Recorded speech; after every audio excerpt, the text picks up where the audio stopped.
What are we talking about? Pokemon? Uh-huh. Same joke from last week. Keep it going. That's what Dad Dumb has done to you.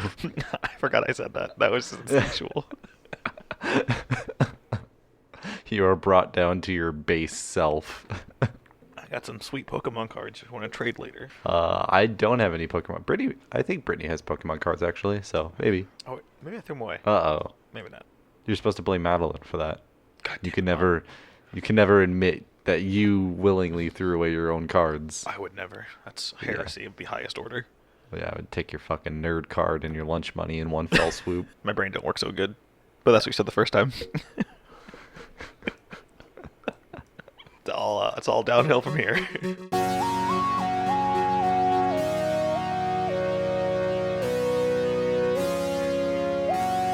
Welcome to Chess Talk episode 252. Hello, everyone. We got a special episode. Not really. It's probably like a degenerate episode. It is just Rob and I. Degenerate. Yeah, I think that's probably the most accurate term to use there. When I think of you, often degenerate is like up there in the things that come to mind. That's what I think about myself, so we're on the same page. Yeah, same wavelength. Yeah. We were playing chess remotely. The last time it was just the two of us. Do you remember? Do you have any idea? Just the two of us. We're Yeah. recording a hit single for our new album. Mm-hmm. It was called don't Just the Two of Us. No, it was after Chess Talk Awards, I want to say number 4. It was Nintendo Does Not Understand the Internet, episode 178. We recorded that just for a little wintertime gaming talk. We were talking about Divinity Sin. Got it. Good times. That was a long time Good ago. time. Yeah, it was, buddy. You got to move first in chess. It's not letting me move. I keep trying to move and it keeps saying Is it reconnecting. because you signed in? Yeah, I'm gonna sign back out. You got to be anonymous. What the shit? Like, I kept moving my. So yeah, it's just the two of us. Going to talk about some Space Force, like we mentioned, and another movie. I think we did mention it last Yeah. week, Equilibrium. So we're gonna get into that. But how have you been, Rob? What's going on with the babby? Well, he's sleeping more. We're getting a tad bit more sleep. We kind of got a better routine. Well, I'll do Babby up until like around 11ish, and Madeline will do from like 11 to like 4ish at night in the morning, and then I take over and she like gets to sleep for a couple hours. We both sleep in between. The other person's doing it, but it's like we kind of Yeah. got a better routine in place where we're actually able to get like solid blocks of sleep if we can actually sleep through it without being woken up. Not just like naps, Right. constant naps. Yeah, it's like sometimes he sleeps like an hour and a half, and we're like, God damn it, that's like it's a useless amount of time to sleep. I know. It's going, but then what's today? Sunday, Friday at like 1 a.m. We noticed that our fridge was at like 50 degrees, which is generally not what you want your fridge to be at. No. You want to be like in the high 30s, nothing below 40, sorry, Yeah. nothing above 40. So that's going out. So we have our landlord's got a person coming out tomorrow to check it out. Madeline's car doesn't start now. Because she hasn't used it in. No, we don't know why, because we had AAA come out yesterday and check the battery. The battery is like all gravy. And so it's like the starter or something else is broken. Sell it. Get rid of it. Oh my god. Big goodbye from Hertz. Hertz is going on a business sale. Mm-hmm. Yeah. But yeah, so that's it, I think. Yeah. I'm assuming no games. I played some Overwatch. That's really the extent of my gaming. It's the hard part Yeah. is. Oh, actually, I have a question for you after this. The hard part is like that level of tiredness. Like nothing is really rewarding. Like I'll play it, but kind of just out of habitual. Oh, I'm gonna do this. Yeah. Yeah, I tried playing Halo with my brother and his friend, but that again, I was like, eh. So it's kind of that. Yeah, then I was just gonna say, like, I can imagine it's just like one of those things that happen maybe before baby. You've had a day like this where it's like you've just been home all day, and then you sit there, stare at your games, and you're like, I don't want to do anything. Yeah, but every day. Great. Yeah, every time I talk to you about it, you're really selling the whole being a parent thing Dude. to me. So there's a guy I work with, AJ, who's actually he's in Arizona. He had his baby, and they went on leave at like 6 months of the baby's life. And he said that it sucks. It's just gonna suck for the first like 3 months, and it feels like it's never gonna end. But it will get like slightly better, and things will like get more routine, and you can actually get the baby to sleep through the night, all that kind of stuff. And so I'm like, okay, so we have that to look forward to. But like right now. You're in it. Yeah. So that's rough. But the question I was going to ask you was, do you have Animal Crossing? I do not. Really? Okay. I am a Okay. heathen. No, no, no. You're fine. Like it's one of those games like either you love it or you hate it. And I'm kind of like on the fence with it. Yeah, that's how I am. I played back in the GameCube. I played a game called Harvest Moon, Oh, okay. which Yeah. is yeah. And I've attempted different Animal Crossings, but it never hooked me. But I have nothing against it. I'm not like going out of my way to not play it, but at the same time, I'm like I don't want to drop $60 on a game that I may or may not even really enjoy. Yeah. You're not posting on Twitter how much trash the game is. I mean, I'm not about to out myself now. I feel like Brittany would like the game a lot, to be honest.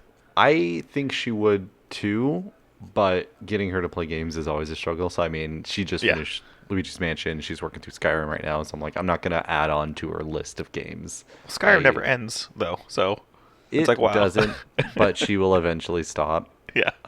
And I mean, she's probably put like 30 hours into this character, so I mean, she is playing it pretty heavily. But yeah, no, that may be a game that we buy. Like if it ever drops like $15 or $20 on a sale or something, like maybe I'll pick it up. But Yeah. yeah, I've been playing Bloodborne more lately. There's a fun little spider boss, Rom the spider, that's fucking me up pretty hard. So that's what I've been dealing with in my spare time, which is how every sane person wants to spend their spare time.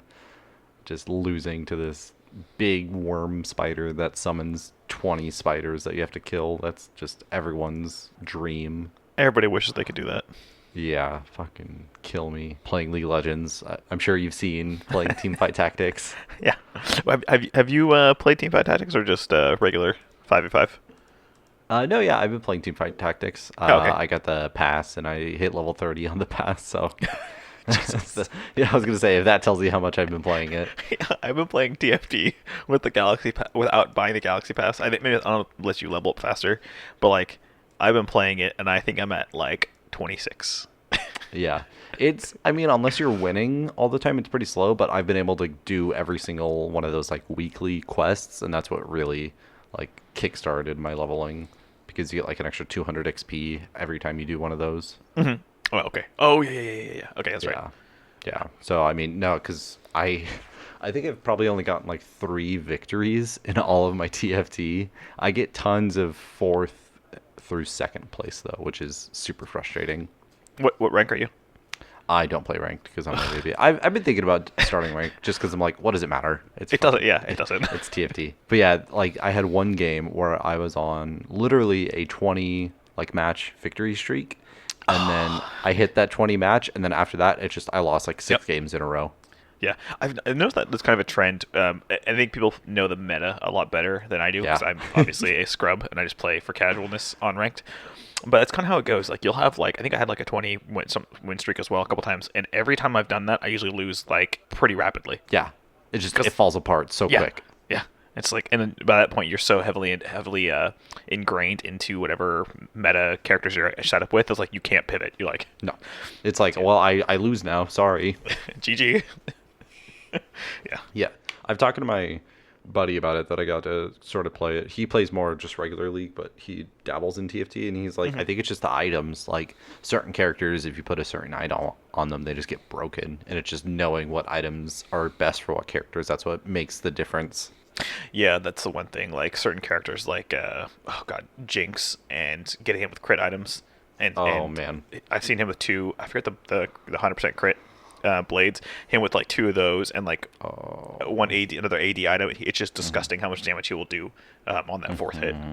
yeah, Yeah. the one I got, like it scarred me, was someone went Blade Masters Chrono. And they had a Zaya with 2 Infinity Edges. That's the blade you're thinking of, and Yeah. a Last Whisper. So it's just like she would hit you once, and it's like your tank is dead. Then there's the cybernetic blade master mana reaver. I forget the character's name. She's like pink. Irelia. Really, yeah. That character, if they have the right items, they will just one shot your entire team. Yeah, because they just keep bouncing around and Yeah. around. God. Yeah, and it's like I see those setups and I'm like, oh cool, I'll just do that next game. And then I try it and it's like why is it not working? I'm trying to do the thing and I can't do the thing. Yeah, like Dark Star is the one that always Hmm. trips me up on that. Like I will get destroyed completely by a Dark Star team, and I'm like, okay, Hmm. maybe I just need to give it another shot. And then I try it, and it's like I'm eighth place every time. Yeah, yeah. Like what? Well, and that's the hard part too. Is that there's like the overarching meta, like which characters mesh very well, but then there's like the per game meta where like what's everybody else doing. Like Hmm. you have to like juggle all of that. It's that I think it's what makes it so much fun is because each run is that much more unique. Yeah, and they add the like each round has a chance of being like special, where it's like every first reroll is free, or everyone gets free items, or Yeah, you get an extra character, or you get the first character's at level 4. Yeah, So yeah. So that's probably why I think TFT, because I've never played any sort of auto chess like this, and I think that's what keeps me interested in it. Because I think if it was just the base game every single time, I'd probably get a little tired of it. But the fact that it's like, oh well, maybe this one will have the right setup, or I'll get the right characters right off the bat, where I'm yeah, not garbage. But I know my fate. yeah, yeah, yeah. It's just one of those things. It's So yeah, I've been doing that. I am trying to finish Bloodborne so I can move on to another. I probably will do like Horizon Zero Dawn next. excellent Uh, choice. yeah, because I got the like Game of the Year edition or whatever the complete edition I think on sale, and I've never touched it. So I'm hoping I can finish Bloodborne with the move and stuff. It might be a little longer than I'd like, but hopefully within the next month or two, move on to Horizon Zero Dawn just so I can have a couple more games packed away for Game of the Year. Oh yeah, it's good. Oh my god. You're gonna be worthless. Yeah, I can't even like what games have we played? It's been Animal Crossing, Animal Crossing, Animal I Crossing. mean, has there been any new game for you that isn't Oh, new Doom. this year? Doom's the only Doom. I guess Cyberpunk are the only other two games that I'll probably play. Yeah, I mean, and that's a pretty Oh, stacked list. when did Outer Worlds come out? Was that last year? I think that was late last year. I think I played that this year as well. Then 'cause I played that on the Xbox Yeah, with the Game Pass. yeah, that's another Uh, good pick. yeah, I mean it's like it's of course the de facto games that everybody plays. Like, yep, those are the games, and Yeah, I mean, that's fine. Like they are big games and they do win awards because they have a good polish around them. No more bullshit. No one cares. Let's talk about Space Force. New show, oh Netflix. yeah, We discovered that Rob only watched the first episode, while I watched the first three, but Rob is fine with me I'm okay. getting into. Yeah. So spoilers for the first three if you haven't watched it. Timestamp in the description. There we go. I am enjoying the show. Kind of like I anticipated before it started, like before we started watching it. I don't love it yet, but I am going to continue watching it. I don't know, just from the first episode, if you kind of got the same feel to it. So I didn't watch the first episode before I like was on Reddit and saw people talking about it, and I think that kind of helped me approach it with maybe a different perspective. I so far really enjoyed it. I think Okay. Yeah. it's obviously one episode in, it's not a telling of a 10 episode series, but it is not The Office. I think people expecting The Office and Yeah. expecting Steve Carell to be Michael Scott is probably a bad preconceived notion. Yeah. But it I is would agree. it is on the nose absurd with just all kinds of stupid little things that are just kind of like, oh, that's clever, that's funny, and it's uncomfortable a lot of times, like The Office was, but like in that same way of being like kind of absurd, but it's hilarious that it is that uncomfortable. I forget what there was like one scene with Steve Carell. I forget what happened, and it just like I could feel the cringe of like, oh, I don't like this. But it, like as the episode got like that scene went on, I was like, oh no, I see what they're doing. I really like this. I'll have to figure out what it was. Yeah, I wish I knew what later. you were talking about. Oh god, what was it? Ah, damn it, I don't know. But it's fine. funny. I also enjoyed the analogs for Congress people in the first That episode. they definitely continue in the show, and I don't know. It almost felt like Uncanny Valley. Like I know that they're just being like parodies of it, but it's just like so close to being just those people that it kind of like it felt off to me. Okay. But like it's very clear what they're trying to do and who they're trying to mimic, but still Oh it's yeah. like that's I don't know. I was trying to like rationalize in my head. It's like obviously this entire thing is based on like a political thing that Yeah. has who cares how you feel about it one way or another. That's what the show is based on. So it's like obviously they're going to need to have some sort of like political spectrum on it, I guess, like dealing with, because in like episode 3 they deal with the budget and stuff, so there's like Oh a yeah. hearing, and like those characters are brought back heavily, so Yeah. it is a thing definitely. Yeah, I definitely think it's one of those things. It's probably gonna evolve and get better as the show goes on. But yeah, I definitely think they're going for that like thinly, very, very like paper thin, veiled references to our political landscape right now. Like even so much like when Naird gets made the head of Space Force, he's like, oh, he's tweeting about it right now. Like they're not talking about anybody but Trump, and it's like, Hmm. but they're not gonna say his name. They're not gonna like glorify No, that whole position. So I thought that was no. kind of fun. Yeah, like talking about the typo and stuff, and it's Mhm. at this. The I boobs. Like, um, it clearly like dates the show too, which I don't know how I feel about that. Maybe yeah, um, that's a I good I point would actually. say it really is only that first episode, I would say, where they do those kind of references. Yeah, Probably just to establish it and things like that, because right. clearly in the first episode there's like a jump forward, so it's like it kind of moves past it, and you're just established on this base, which is nice. Yeah, yeah. You don't have to that the whole groundwork of getting up. It's almost like The Office as well. Like in the way it's. I know I say it's not The Office, but like the way like they set it up. Greg Daniels obviously being in charge Yeah. of this with Steve Carell, kind of like you don't know how these people know each other. You just know that they know each other, and it's just like and go. Like with Right. Malkovich's character and Jimmy O Yang's Hmm. characters, like they're familiar with each other. Quick question: do they establish why Lisa Kudrow is in prison? That is something I wanted to bring up. So far, they haven't. Okay, I want to, because yeah, you saw her in the first episode in prison. Spoilers. You don't. Yeah, I haven't seen her since that scene. Yeah, I don't know. It's something that I'm like, what? Okay, she's just in prison and that's it. Cool. That's a good big name get. yeah, I know, yeah, yeah. Well, and she said that she's gonna be there for a long time, so I'm just kind of Yeah. like, what the fuck did she do? I mean, it's probably implied because, like, when Naird said that they were going to be moving, like, she broke down crying. Like, she probably had, like, break and did something, maybe, like, with classified information that got her a big slap on the wrist. That's the only thing I can think of. But again, like, they literally haven't touched it. They've, I think, maybe mentioned her name, and that's it. I do really like the Air Force general. He Oh, was no, in. no, Emick. Oh, okay. Is that the actor? Yeah. He was in The Americans. That's what I recognize him from. Oh yeah. And he just the animosity that they have with each other, Naird and him. I think it's just really fun. It gets played up a lot in the third episode at the like budget hearing and stuff. So I do enjoy that relationship and the fact that Malkovich is like kind of being like courted by him a little bit, but I don't know how that's gonna play out. But I think he's fun, and I really enjoy just it's sort of a reoccurring joke how they all hate the Coast Guard and how it's like a joke. I saw that. Like that again. You're That, below that this Salvation Army.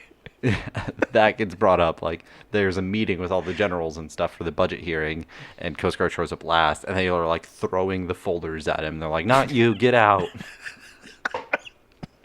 That's perfect.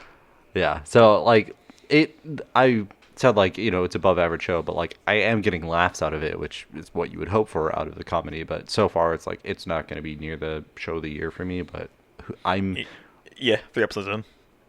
yeah, 3 episodes in, it'd be kind of far fetched for that to happen. But like I'm genuinely curious to see where they go with it, how it's gonna be a prolonged show. Like, Yeah. are they gonna try and make this a multiple season show, or is it just gonna be a one and done kind of thing? I honestly don't know. I couldn't see it happening, but maybe they have something planned. Yeah, I mean, it's. I think you're probably right when when you say things like it's not going to be a long running show. I think it's probably the most accurate thing. It's probably going to be like a few years, and then just they're going to kill it, just because you can't take this concept super far without it kind of moving away from what the point of it is. And the point of it is just like the absurdity of the Space Force. Like how Yeah, you can beat that horse to death, but is it still funny? yeah. Like, So how many situations can you come up with that make it interesting? Because I mean, already in the first episode, like you have like the foreign satellite interfering with their satellite, and it's like, how many times can they introduce that conflict into the show? yeah, Which I don't think you really can. So yeah, yeah. It'll be a hard sell in that sense. I'll spoil episode 2 for you, which so far is probably my favorite episode because their plan to try and rescue the satellite is there is a secret satellite mission with a monkey and a husky sent up into space, and the entire point of their mission was to just they thought it would produce a lot of viral videos having a monkey and dog in space together. And so that is like the team that they try and use to repair the satellite in space. Sounds like a foolproof plan. It's beautiful. It's barely a conflict. It's awesome. It goes. Okay. I look forward to it. I always like the weird stuff that they come up with for these shows and just Yeah. kind of how they take it in all these different directions. It's Jimmy O Yang. Yep. He was in a Silicon Valley, Yep. and I think he's just every time I see him, like he's just better and better as an actor, and I think he really is doing a great job in this show. Yeah. Him and Ben Schwartz are probably my favorite characters so far of the show. Yeah, I was excited to see Jimmy O Yang there because him playing Jin Yang in Silicon Valley was, I think, a highlight of a lot of the episodes, especially after T.J. Miller left. He kind of filled that void in a different way. Yeah. And did you watch Silicon Valley? I did. I haven't finished it though. I Okay. just stopped somewhere around like season 5 or something. So I mean, Okay. I watched a good chunk of it. Yeah, they ended the show at a good time, I think. But yeah, Jimmy O Yang, his comedy is really good, like a stand-up, and then also his just overall kind of nature is perfect for the show, and the character he plays is different enough from his other characters, like in Silicon Valley, where it's a pleasure just to see him just go out there and do his own stuff. It just kind of be weird. So him being on the show is great. Ben Schwartz, I've only seen one episode, and just that one brief scene about him, the social media manager, getting fired and then detained. That was funny. But I think Serious tweet. Yeah, I'm hoping he's different enough from John Ralphio. Probably not. And I mean, it works. Like so far he hasn't had any. Oh, damn it. He hasn't had any like big major scene or something like that. But I mean, he's had little bits here and there that stand out, I guess. I'm hoping he does have a larger role, like if there is some major catastrophe that social media needs to be a big part of. But that shoe hasn't dropped yet for them. Okay, I think we're good to go on to Equilibrium then, if you're ready. I am so ready. So, just a recap of the theme. These 10 episodes we're going to try and watch. Maybe it's a actually acclaimed movie. Maybe it's a critically acclaimed movie that at least one of us hasn't seen. I've never seen Equilibrium. I don't know if you have, Rob. Many times. I actually own it on DVD. Oh, boy. That says a lot about you. It was a different time.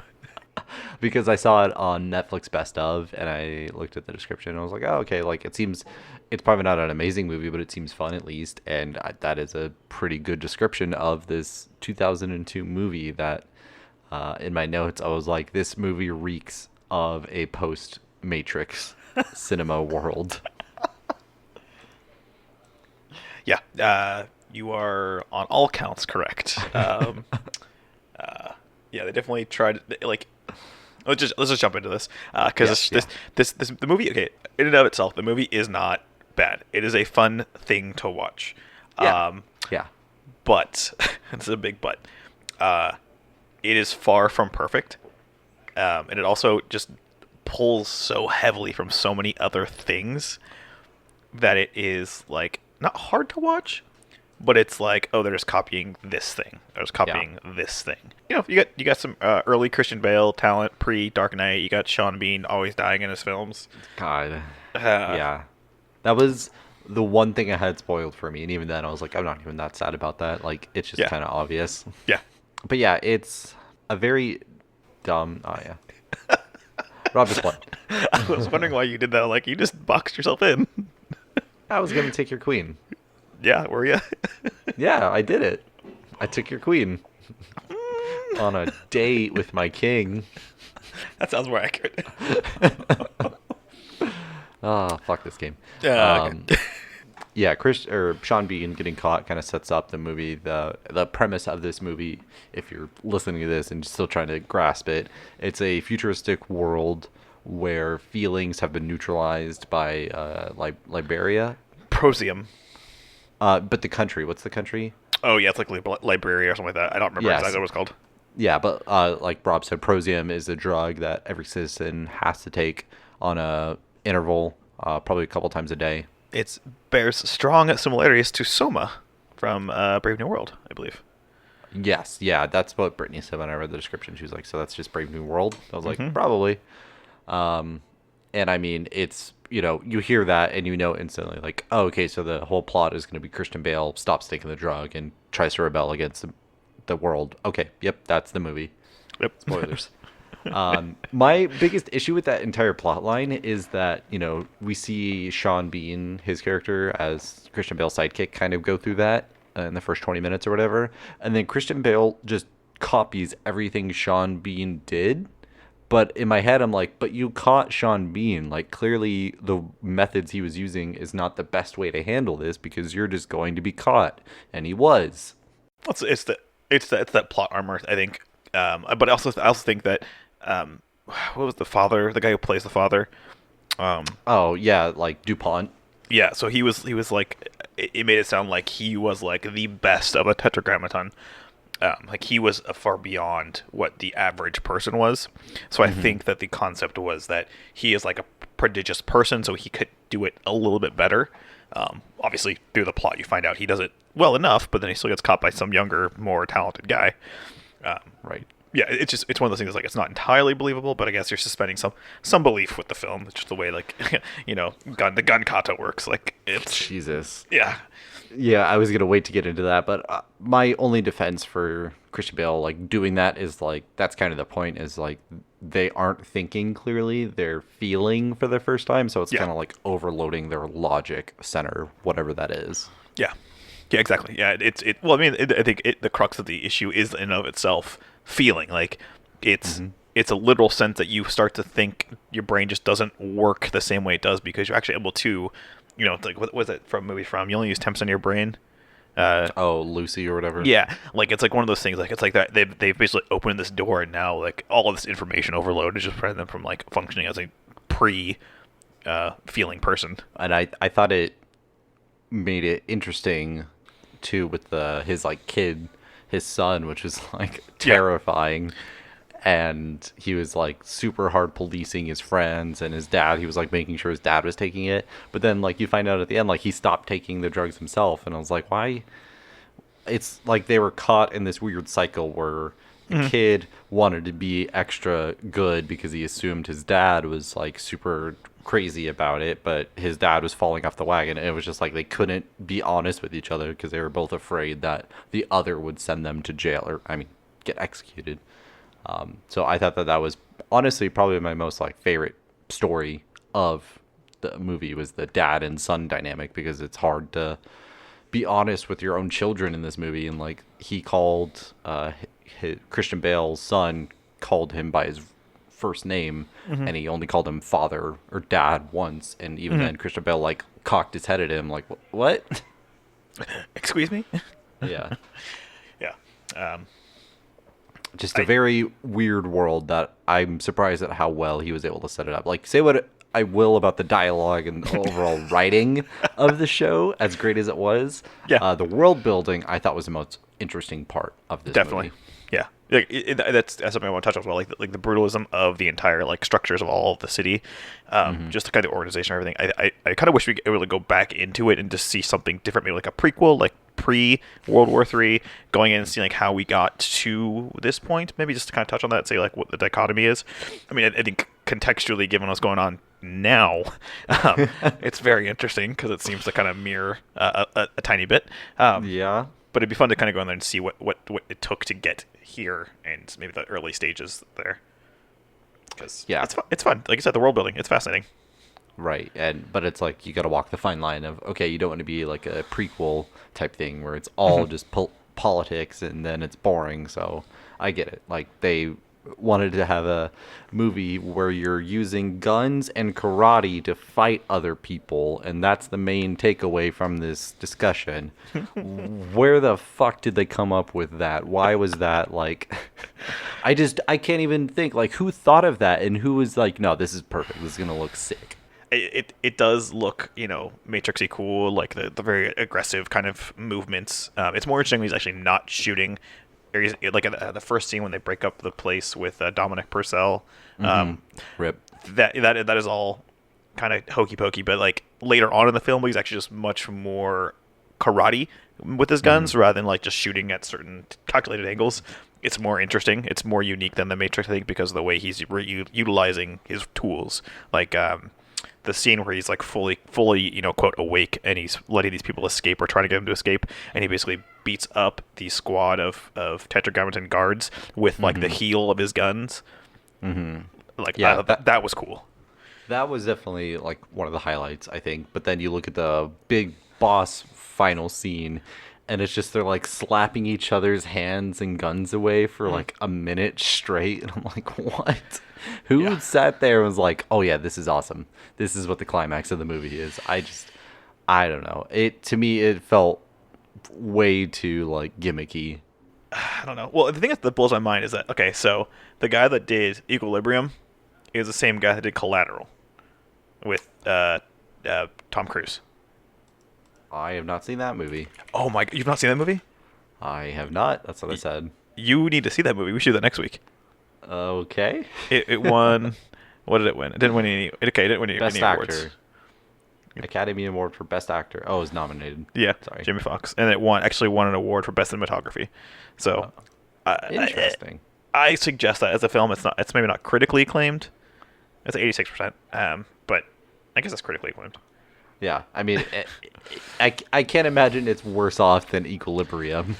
Yeah, that's true. So maybe we should next time. But the thing is, it's funny is that like you have this film, then you've got all these other. There's a couple other films in here too that are like Edge of Tomorrow and Gemini. Well, that's garbage movie. But it's funny seeing someone do a film like Equilibrium and then do something that's really well done, like Collateral or Gangster Squad or Edge of Tomorrow.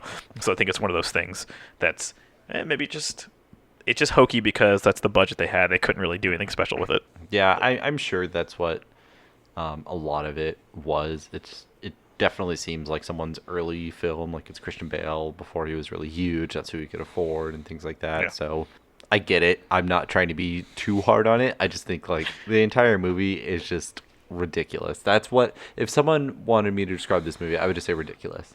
Like Yes. if you just want to watch just dumb plot, action, futuristic movie, this is the movie for you. If you're trying to have some thought-provoking film that's going to leave a long-lasting impression on you, don't bother.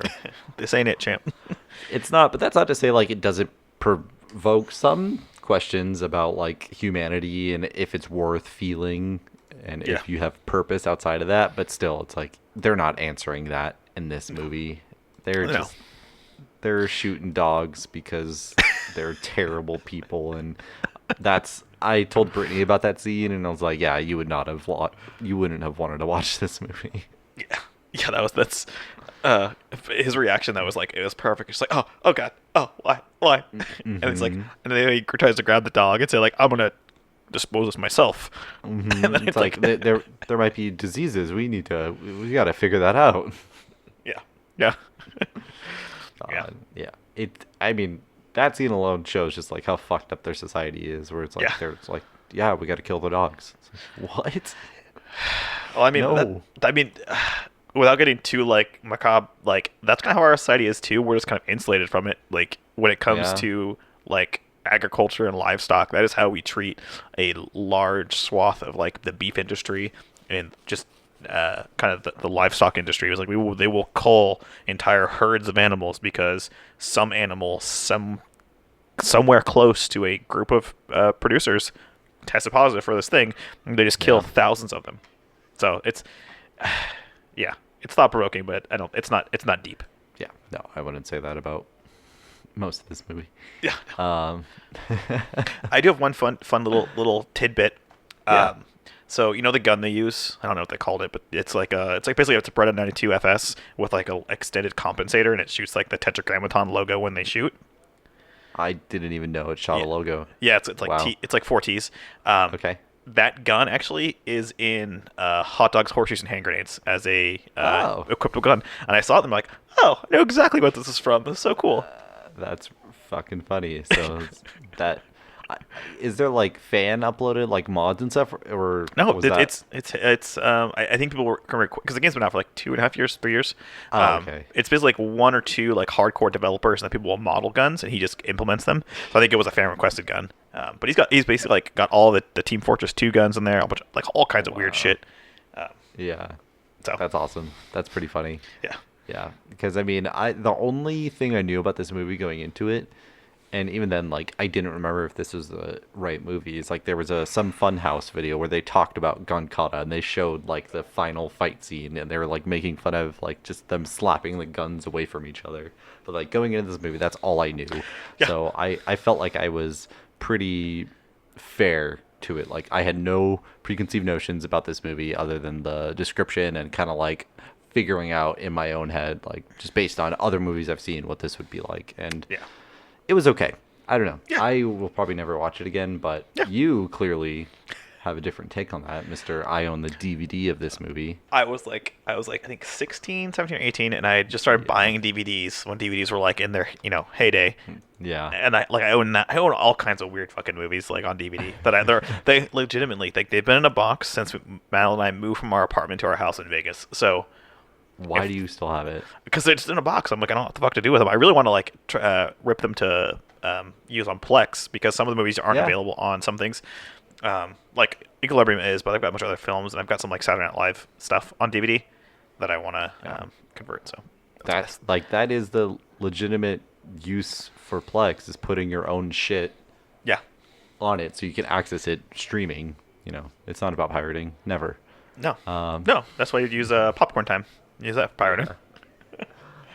But yeah, this movie is definitely like you have to be a certain sort of you like a certain type of media. You like Matrix. I mean, you love Yeah. Matrix, and Yeah. you like just like this era of movies. I think Yeah. to put this in your like top rated movies of all time. But I mean, to me, this movie is probably like a 6 or something. Like, 6 is generous, but yeah.